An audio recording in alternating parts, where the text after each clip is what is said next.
You are now watching to the most trusted and leading TV broadcasting station in the Philippines. This is DZRS 24/7 News on Air. Your news, our business. Good morning, Philippines. Today is November 15, 7 o'clock in the morning, and I'm Sherlyn Arendela. And I am Binauhan, giving you the hottest and the latest news of today.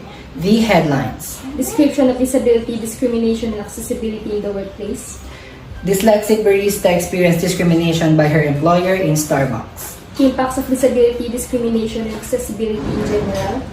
And those are the headlines. Let us now move on to the stories and the details. Description of disability, discrimination, and accessibility in the workplace. Here is Ina Casalme to report. Ina. Thanks, Chelsea.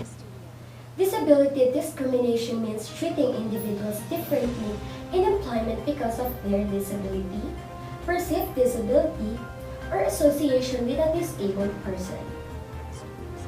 Some examples of disability discrimination may include discriminating on the basis of physical or mental disability in various aspects of employment, including recruitment, firing, hiring, training, job assignments, promotions, pay, benefits, layoff, leave, and all other employment-related activities.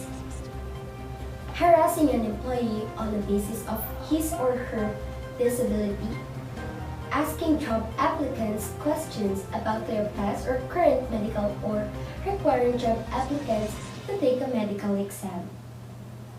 Creating or maintaining a workplace that includes substantial physical barriers to the movement of the people with physical disabilities.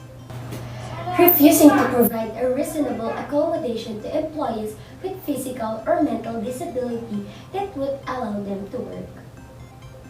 If any of these things happen to you on the job, you may suffer disability discrimination. If you have disability and are qualified to do a job, there are federal and state laws protecting you from job discrimination, harassment, and retaliation based on your disability. You are also protected if you are a victim of discrimination because of your association. It can be family, business, social, or other relationship with disabled person. This is Ina Casalme reporting on DZRS 24/7 News on Air. Back to you, Chelsea. Thanks, Ina. Dyslexic barista experienced discrimination by her employer in Starbucks. Here is Creus for the details. Vince? Thanks, Paul.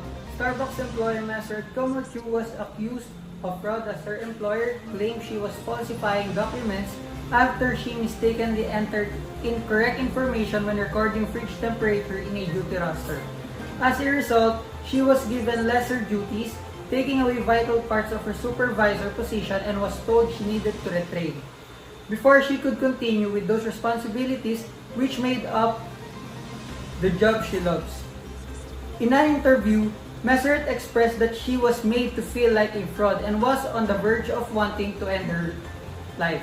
The only thing that held her back was the thought of her children.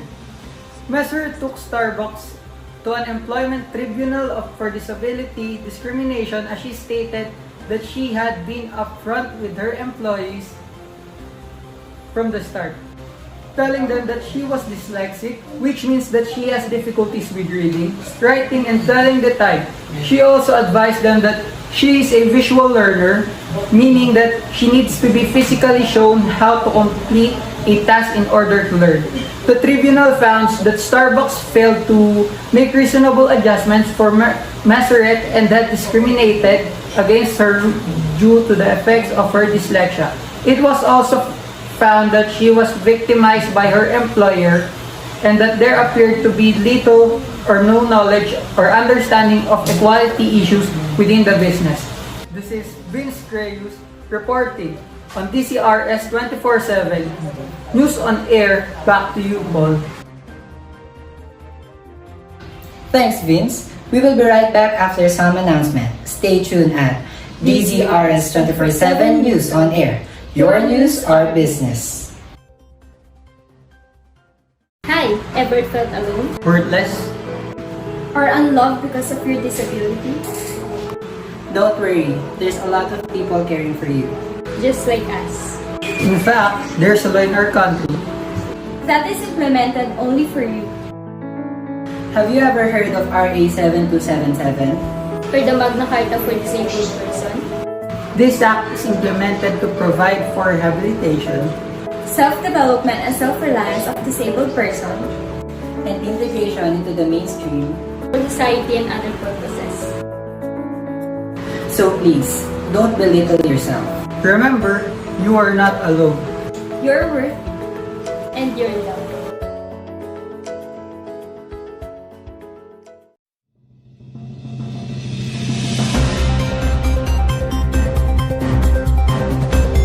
Snow Music Studio. We're now back to DZRS 24/7 News on Air. Your news, our business. Impacts of disability, discrimination, and accessibility in general. For more details, here's Sherlyn Lugue. Sherlyn. Thanks, Chelsea. Discrimination is a daily reality for everyone with disability, and few studies have focused on the stigma faced by people with disabilities and what this means for their health. As people with disabilities are more likely to face multiple disadvantages, it has previously been difficult to determine whether it was their disability, their disadvantaged socioeconomic position, or some other factor that led to the discrimination. Further, it is well documented that people with disability have poor physical and mental health.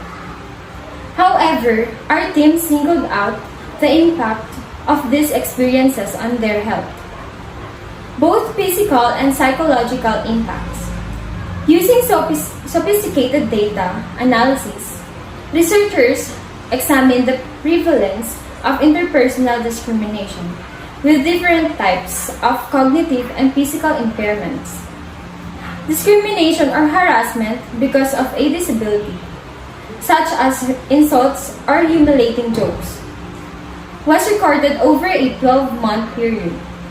This is Sherlyn Lugue, reporting on DZRS 24/7 News on Air. Back to you, Chelsea. Thanks, Sherlyn, and this is the hottest news for today. Again, I'm Ann Arendela. And I am Paul Binauhan, and this is DZRS 24/7 News on Air. Your news, our business.